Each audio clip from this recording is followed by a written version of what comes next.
Em 1857, no Vale do Paraíba, o barão de Itaguaçu comprou em leilão clandestino 7 homens e 3 mulheres mutilados, todos sem braços ou sem pernas, pagando apenas 320 contos de réis, preço de sucata comparado a um escravo inteiro e saudável. Ele não os levou para a lavoura nem para a senzala. Mandou transportá-los em caixotes cobertos diretamente para a Casa Grande. A baronesa Clara, sua esposa de 28 anos, recebeu a carga no pátio interno e ordenou que fossem levados ao porão reformado, onde as paredes eram forradas de damasco vermelho, havia candelabros de prata e colchões de plumas importados de Paris. Os mutilados recebiam banho diário com sabão de coco e água morna. Comiam carne de vaca, arroz, feijão preto e frutas secas, e criadas os untavam com óleo de âmbar e essência de rosa. O barão e a baronesa entravam no porão à noite. Trancavam a porta com 2 chaves, e os gemidos começavam por volta das 10 horas, durando até o amanhecer. Um dos escravos, João Congo, que perdera as 2 pernas na explosão de um engenho em 1854, tinha 34 anos e fingia estar dopado pelas poções, mas mantinha os olhos abertos nas primeiras semanas. Ele viu o barão injetar com seringa de prata um líquido âmbar na base do pescoço dos outros. A substância fazia a pele arder e depois ficar hipersensível, transformando qualquer toque, pena, unha, corda, menos em tortura e prazer ao mesmo tempo. Clara dirigia os atos, mandava amarrar os troncos mutilados em cadeiras especiais com correias de couro. Escolhia quem seria usado primeiro e falava baixo, quase maternal, enquanto apertava gargantas ou puxava correntes. O barão obedecia. Aos 52 anos, barba grisalha, mãos trêmulas. Era chamado de meu menino por ela durante os rituais e chorava depois, mas voltava na noite seguinte. João Congo mapeou o porão. 7 correntes fichas no chão, 8 colchões em círculo, uma porta falsa atrás de um armário que dava para uma escada de serviço. Em 12 de março de 1858, Clara trouxe uma nova escrava, Mariana, 19 anos, sem os 2 braços, vendida por um fazendeiro de Vassouras que a considerava inútil. Ela gritou na primeira noite e depois ficou em silêncio. João Congo sussurrou para ela durante uma troca de posição. Se fingir de morta por 3 dias, eles diminuem a dose. Mariana obedeceu e no quarto de Clara mandou jogar água fria nela. Como não reagiu, foi levada para cima para o quarto de costura, onde serviu de manequim humano para provar vestidos novos por 4 dias. Antes de ser queimada, no forno de pão da cozinha, com as cinzas jogadas no rio Paraíba do Sul. João Congo viu tudo pela fresta da porta do porão e entendeu o padrão. Quando um escravo parava de reagir, era substituído. O barão comprava outro e o ciclo continuava. Em maio de 1858, o barão viajou ao Rio de Janeiro, levando documentos assinados por tabelião de Paraíba do Sul e comprou mais 4 mutilados no mercado negro do Valongo, pagando em ouro. Enquanto isso, Clara ficou sozinha na Casa Grande, passou a dormir no porão com os escravos, mandava que a servissem com a boca e batia com vara de marfim quando não gostava do ritmo. João Congo percebeu que as poções estavam acabando. Clara começou a racionar e os corpos tremiam mais. Alguns entravam em convulsão. Na noite de 3 de julho de 1858, João Congo soltou uma corrente. Usando os dentes demorou 4 horas. A corrente caiu com barulho mínimo e ninguém acordou. Ele arrastou o corpo até o armário. Abriu a porta falsa, subiu a escada de serviço e chegou à cozinha às 3h47 da manhã. Encontrou uma faca. De cozinha, voltou ao porão. Cortou as cordas de mais 2 escravos. Zé Angola, sem pernas, e Rosa, sem braço direito. E os 3 subiram juntos. Saíram pela porta dos fundos e arrastaram-se pelo cafezal. E chegaram à estrada real, antes do amanhecer. Um carreiro os viu, lavou-os até a vila de Bananal, onde contaram tudo ao vigário local. O vigário escreveu carta ao bispo de São Paulo, mas o bispo devolveu sem resposta, dizendo que assuntos de família nobre não competiam à igreja julgar, e o vigário calou-se. João Congo, Zé e Rosa foram recapturados 3 dias depois, levados de volta à Casa Grande. Clara os esperava no pátio sorrindo. Mandou pendurá-los pelos tocos das pernas. No galho de um jequitibá ficaram lá 2 dias sem comida nem água. No terceiro dia, ela mandou cortar suas línguas. Depois o barão voltou. Trouxe mais 2 mutilados. E o ciclo recomeçou. Mas o que levou esse casal a transformar pessoas em objetos de prazer permanente? Por que só mutilados eram aceitos? E qual foi o destino final de Clara e do barão de Itaguaçu quando a Lei Áurea chegou? É isso que você vai descobrir nos próximos minutos.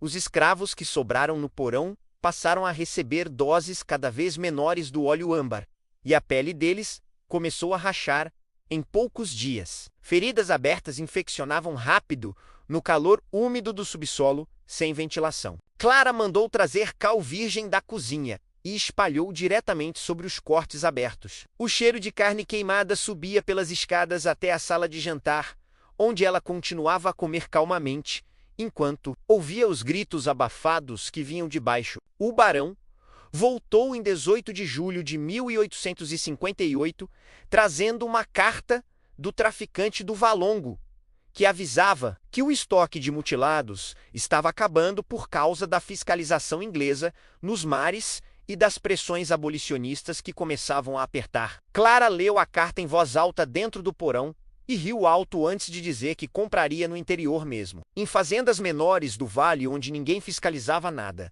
Ela escolheu João Congo, agora sem língua menos, para servir de exemplo, e mandou amarelou de bruços numa mesa de mogno. Usou agulhas de costura para marcar linhas nas costas dele, cada picada acompanhada de um beijo lento no couto da perna, enquanto o barão assistia sentado numa poltrona de veludo, bebendo conhaque francês e chorando em silêncio depois de cada sessão. Em setembro chegaram mais 3 escravos, 2 homens sem braços e um sem as 2 pernas, vindos de uma fazenda em Resende. O vendedor era um capitão da Guarda Nacional, que precisava pagar dívidas de jogo de cartas. Clara os examinou no pátio, passando os dedos nos tocos das amputações. Aprovou com um aceno simples e mandou Leveloz direto para o banho quente. Naquela mesma noite, organizou uma festa de boas-vindas. Acendeu todos os candelabros. Colocou música num realejo trazido de Paris e dispôs os escravos em posições que ela mesma havia desenhado num caderno de capa preta. Um dos novos, Manuel Moçambique, tentou morder a mão de Clara na primeira aproximação. Ela não gritou, apenas apertou a mandíbula dele com uma tenaz de ferro até ouvir o osso estalar e deixou-o com a boca aberta por 3 dias, inteiros pingando caldo de galinha na garganta dele com conta-gotas, porque não conseguia mais comer sólido. João Congo observava tudo e, mesmo sem língua, conseguia se comunicar com os outros por meio de batidas curtas com o toco no chão, curtas para plano, longas para perigo. Em novembro de 1858, o plano começou a tomar forma, quando Zé Angola descobriu que uma das correntes fixas no chão tinha o elo frouxo e usou os dentes para fruxalou, mas durante 11 noites consecutivas. Rosa, sem o braço direito, aprendeu a usar o esquerdo para alcançar uma lasca de vidro que caiu de um candelabro quebrado e escandua entre os colchões sujos. Clara começou a ficar descuidada com o tempo. Bebia mais vinho do Porto à noite e deixava as chaves na mesinha ao lado da porta do porão sem perceber. Na madrugada de 14 de janeiro de 1859, o barão viajou novamente ao Rio para renovar o seguro da safra de café e Clara. Dormiu no porão mesmo, da Tondocê, entre 2 escravos, e adormecendo com a cabeça apoiada no peito de um deles. João Congo deu o sinal com 3 batidas curtas. Zé Angola soltou a corrente finalmente. Rosa cortou a própria corda com a lasca de vidro e eles libertaram mais 4 escravos, totalizando 5 agora livres dentro do porão. Subiram a escada de serviço em silêncio, arrastando os corpos pelo chão de madeira, e chegaram à cozinha às 4h12 da manhã. Encontraram uma faca de desossar e um cutelo. Cortaram as cordas restantes dos que ainda estavam presos lá embaixo, e Clara acordou com o barulho,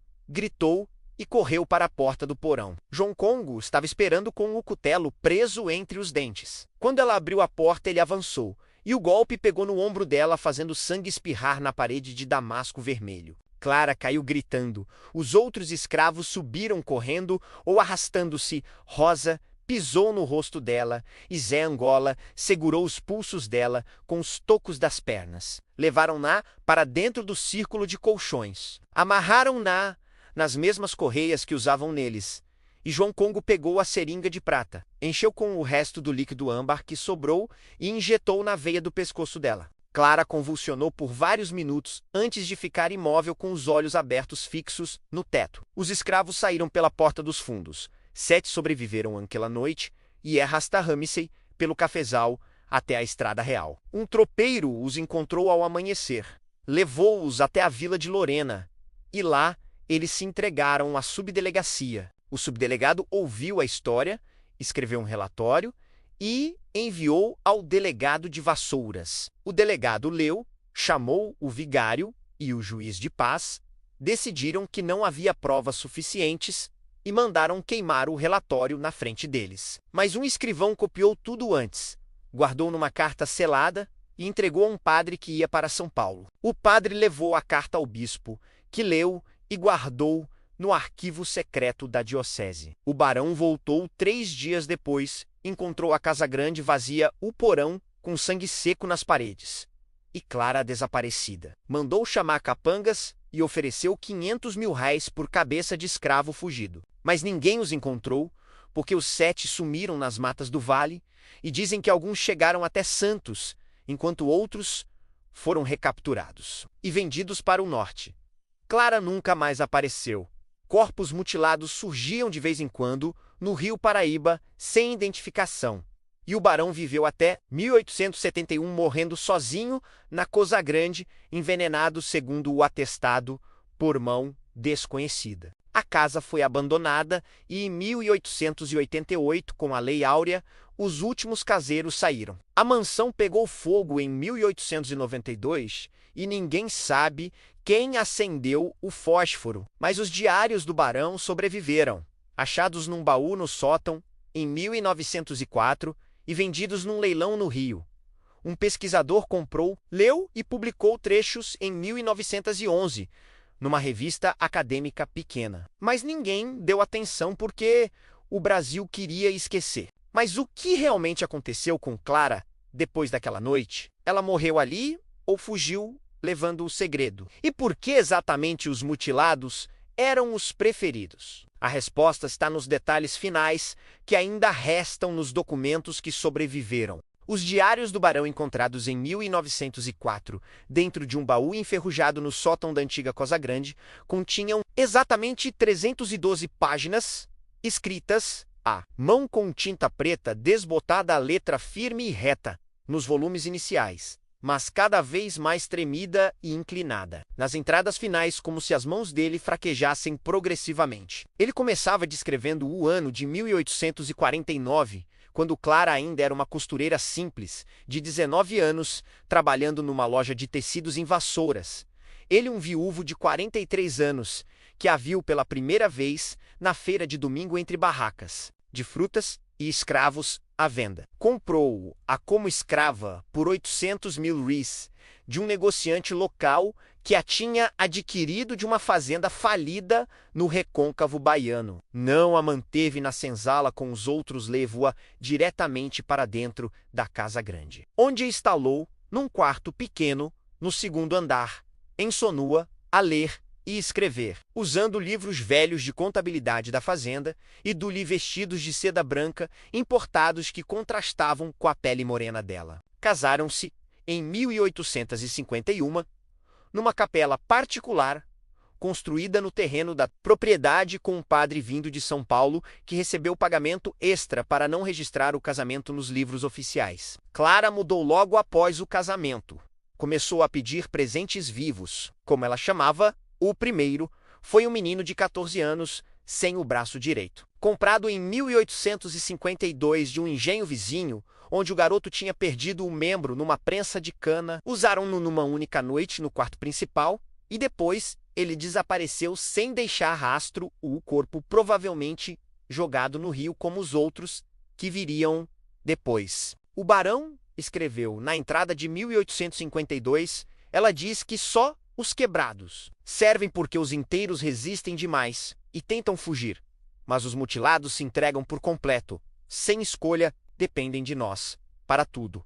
Ele aceitou, sem questionar, pagava os valores baixos nos leilões clandestinos e participava dos rituais que ela inventava, misturando toques suaves com punições rápidas para manter o controle absoluto. Em 1855, Clara leu um livro proibido, trazido por um negociante francês que passava pelo vale vendendo mercadorias contrabandeadas dos portos europeus. O volume tratava de alquimia carnal, baseada em textos antigos do Oriente, e afirmava que o prazer extremo, misturado com dor, podia extrair essência vital dos corpos humanos, prolongando a juventude de quem a consumisse. Clara acreditou cegamente e mandou preparar o porão, refermando-o com materiais caros vindos do rio, como damasco vermelho para as paredes e candelabros de prata polida, que refletiam a luz tremula das velas. Contratou um boticário discreto de Lorena para fabricar o óleo especial. Ingredientes incluíam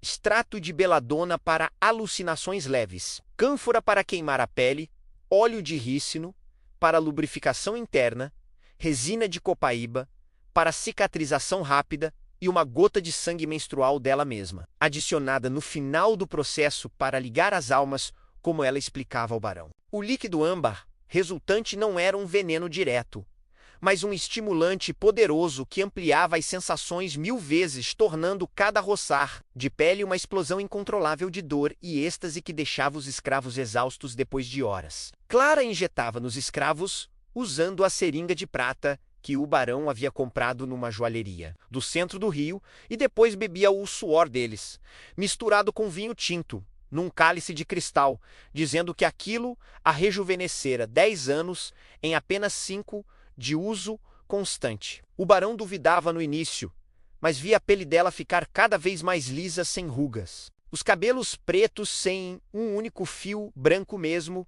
aos 30 anos, enquanto ele, aos 52, sentia as juntas doerem e o cabelo grisalho cair. Continuou comprando mais mutilados nos mercados negros para alimentá-la. Nos diários de 1862, ele confessou o medo crescente. Ela não envelhece mais, eu envelheço por nós dois e sinto que sou só um instrumento agora. Aos 57 anos, a tosse seca começou e o médico chamado de São Paulo diagnosticou tuberculose incipiente, mas Clara cuidava dele durante o dia na superfície com chás de ervas e compressas frias, enquanto à noite descia ao porão para continuar os rituais sozinha ou com ele quando melhorava. Em 1865, com o início da Guerra do Paraguai, muitos mutilados chegavam aos portos do Rio, vindos dos campos de batalha cheios de feridos, e Clara mandou agentes seus comprarem diretamente nos hospitais de campanha, pagando em ouro cunhado para evitar registros. Um deles era o soldado Pedro, que perdeu as 2 pernas na Batalha de Tuiuti em 1866 e chegou à fazenda numa carroça fedendo a gangrena. Clara o preferiu imediatamente por causa da resistência dele, que durou 6 meses inteiros nos rituais noturnos, onde ele conseguia falar mesmo depois das doses altas do óleo, sussurrando para os outros escravos acorrentados: ela bebe nossa vida gota a gota. Clara ouviu um desses sussurros numa noite de lua cheia em 1867 e mandou cortar a língua dele com uma tesoura de prata esterilizada no fogo. Pedro sobreviveu à operação, mas ficou mudo e enfraquecido. Durando mais 2 semanas antes de ser descartado como os outros, em 1870 o barão adoeceu gravemente com a tosse, agora trazendo sangue, e o médico voltou confirmando tuberculose avançada. Clara o manteve vivo por mais 1 ano com remédios caros, mas à noite continuava descendo ao porão para extrair essência dos novos mutilados que chegavam semanalmente. A última entrada nos diários foi em 1871. Ela me prometeu eternidade, mas só para ela mesma. Eu sou o sacrifício final e sinto o veneno no conhaque que ela serve. Morreu 3 dias depois, e a autópsia discreta, feita por um médico amigo, confirmou o envenenamento por arsênico misturado na bebida. Clara sumiu na mesma semana, levando o baú com os frascos restantes do óleo e deixando a coisa grande intacta, com lençóis manchados, espalhados e correntes soltas no porão vazio. Rumores se espalharam pelo Vale do Paraíba, com escravos das fazendas vizinhas, contando que Clara foi vista embarcando num navio para a Europa, no Porto de Santos disfarçada de viúva rica, enquanto outros juravam tê-la avistado em Ouro Preto, vivendo numa casa colonial como madame respeitável. Em 1885, um dos 7 escravos fugitivos de 1859 reapareceu em São Paulo, agora chamado José Livre, trabalhando como carregador no Porto de Santos, e contou a história completa para um abolicionista radical que frequentava as reuniões secretas. O abolicionista escreveu um panfleto explosivo, imprimindo 500 cópias numa prensa clandestina e distribuiu nas ruas do centro, com o título Os Prazeres do Barão e a Baronesa Vampira do Vale. A Polícia Imperial confiscou os panfletos restantes poucos dias depois, prendendo o impressor por calúnia contra a nobreza e José Livre. Desapareceu novamente, provavelmente morto ou vendido para minas distantes no norte. Em 1888, com a assinatura da Lei Áurea, a mansão, já abandonada há 17 anos, viu os últimos caseiros partirem para cidades maiores, deixando o porão selado com tijolos por ordem de um padre, local que chamou o lugar de amaldiçoado pelo diabo. Em 1904, o baú com os diários foi descoberto por um sobrinho-neto do barão que explorava as ruínas para vender entulhos e o vendeu inteiro num leilão discreto no Rio por 12 contos de réis.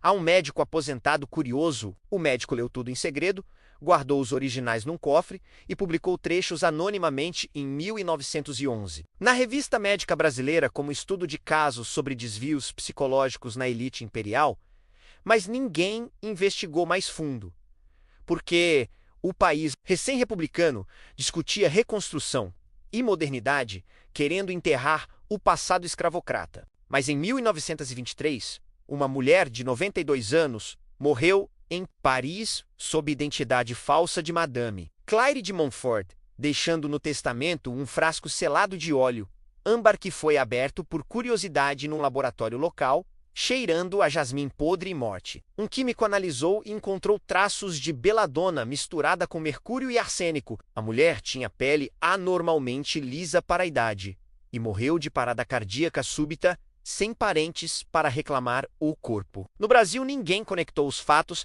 até 1947, quando um historiador encontrou o panfleto de 1885 numa livraria de usados em Petrópolis e juntou com os trechos da revista de 1911, publicando um artigo curto na revista do Instituto Histórico e Geográfico Brasileiro, chamando de O Caso Chatem do Vale, uma anomalia do Segundo Reinado. Poucos leram e menos ainda acreditaram, considerando ficção sensacionalista.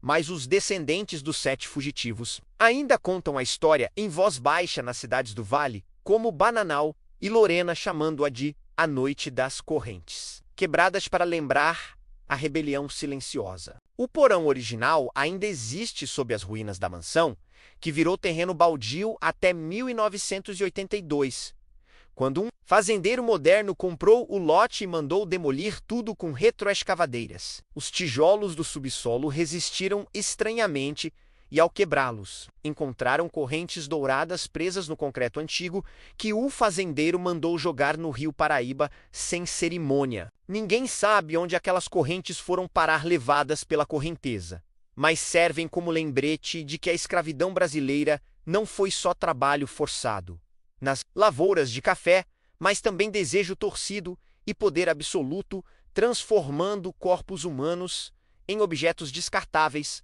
para prazer da elite. Casos como esse existiram documentados em fragmentos de arquivos diocesanos e judiciais esquecidos por conveniência social e política. Clara, ou o que restou dela, talvez tenha morrido em 1923, levando o segredo final, ou talvez tenha sobrevivido, mais tempo sob outro nome. mas o que importa é lembrar que pessoas foram compradas exatamente porque eram defeituosas, tornando-as perfeitas para o horror prolongado sem resistência possível. A análise histórica mostra que o sistema escravocrata permitia tais abusos porque a lei protegia os senhores e silenciava as vítimas. Eventos como esse no Vale do Paraíba revelam a hierarquia brutal, onde nobres, como o barão, podiam comprar vidas por migalhas, sem consequência real, até a abolição tardia, em 1888. Mas ainda há mais detalhes nos diários que explicam a obsessão de Clara e o declínio final do barão, levando ao envenenamento confirmado. Os detalhes finais nos diários do barão revelam que a obsessão de Clara não era apenas prazer sexual, mas uma crença profunda na possibilidade de imortalidade, através da extração sistemática de vitalidade alheia, ideia que ela absorveu do livro francês de alquimia carnal e adaptou ao contexto brutal da escravidão brasileira, onde corpos descartáveis eram abundantes e baratos. Ele descreve em Entradas de 1868 como Clara começou a experimentar misturas mais fortes do óleo, adicionando traços de arsênico em doses mínimas para acelerar o fluxo vital e mercúrio para fixar a essência na pele dela. Os escravos expostos a essas novas fórmulas morriam mais rápido em convulsões violentas, mas antes disso emitiam suor abundante, que ela coletava em pequenos frascos de vidro e bebia puro ou diluído em vinho do Porto. O barão confessa ter tentado parar o processo em 1869, quando viu um escravo jovem morrer em menos de uma semana após injeções repetidas. Mas Clara o ameaçou com o mesmo veneno sutil que usava nos outros, dizendo que se você me abandonar, eu levo você comigo antes. Ele continuou participando por medo e por uma dependência emocional que os diários chamam de encantamento reverso, onde o dominador se tornava o dominado. A tuberculose que o matou em 1871 foi agravada, segundo ele mesmo, pelas noites frias no porão úmido e pelo estresse constante, mas o veneno final no conhaque foi confirmado por um exame discreto feito por um médico amigo que não denunciou o crime para evitar escândalo na elite cafeeira do Vale. Após a morte dele, Clara desapareceu, levando não só os frascos restantes, mas também uma quantia estimada em 400 contos de réis em ouro e joias escondidas na Casa Grande, que nunca foram encontradas pelos herdeiros distantes. A mansão ficou abandonada por décadas, servindo de esconderijo para escravos fugidos durante os anos finais da escravidão e depois para bandidos da região, até que em 1892, um incêndio misterioso a consumiu quase completamente, deixando apenas as paredes externas e o porão subterrâneo intactos. O selamento do porão pelo padre local em 1888 foi uma tentativa de apagar o local da memória coletiva, mas crianças da vila continuavam a entrar por brechas nas ruínas, encontrando ossos humanos e correntes enferrujadas que levavam para casa como troféus, até que os pais as jogavam fora com medo. O artigo de 1947, na revista do Instituto Histórico e Geográfico Brasileiro, foi o primeiro a conectar os fragmentos dispersos. O panfleto abolicionista de 1885, os trechos publicados em 1911 e relatos orais, coletados por um pesquisador em Bananal menos, mas o texto foi recebido com ceticismo, porque faltavam provas materiais concretas. E por quê? O Brasil da era Vargas preferia narrativas de progresso e harmonia racial, em vez de expor os horrores da elite imperial. Ainda assim, o historiador que escreveu o artigo anotou em rodapé que famílias negras do Vale do Paraíba mantinham a tradição oral da Noite das Correntes Quebradas, como história de resistência, onde escravos mutilados conseguiram virar o jogo contra seus senhores, mesmo que temporariamente. Descendentes desses 7 sobreviventes de 1859 ainda vivem em cidades como Lorena Aparecida e Cachoeira Paulista, e alguns preservam nomes como João Congo Zé Angola e Rosa como apelidos de família, transmitidos para lembrar a coragem dos antepassados. A demolição da mansão em 1982 pelo fazendeiro que comprou o terreno trouxe à tona as correntes douradas presas no concreto do porão que resistiram à retroescavadeira, como se o metal tivesse sido fundido com a pedra. O fazendeiro mandou jogar tudo no rio Paraíba do Sul, alegando que era um lixo velho. Mas moradores locais dizem que pescadores ainda encontram elos dourados nas margens durante secas fortes. Esse caso não é isolado na história do Brasil imperial.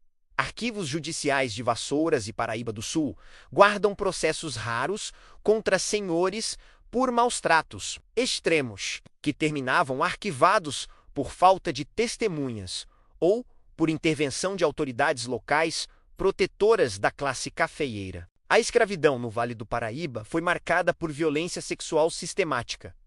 Além do trabalho forçado, e casos envolvendo mutilados aparecem em relatos esparsos de viajantes estrangeiros como o suíço Johann Jacob von Tschudi, que em 1858 escreveu sobre fazendas onde os senhores mantêm aleijados para diversão privada, sem entrar em detalhes, por medo de represálias. O que torna o caso do Barão de Itaguaçu e de Clara Único é a combinação de crença pseudocientífica na extração de vitalidade com o poder absoluto que a lei escravocrata concedia aos senhores, permitindo que comprassem vidas por valores irrisórios e as descartassem sem prestação de contas. A Lei Áurea de 1888 libertou formalmente os escravos, mas não apagou as marcas deixadas em corpos e memórias, nem puniu os responsáveis por abusos, como esses que continuaram protegidos pela impunidade da elite. Clara, se ela sobreviveu até 1923 em Paris,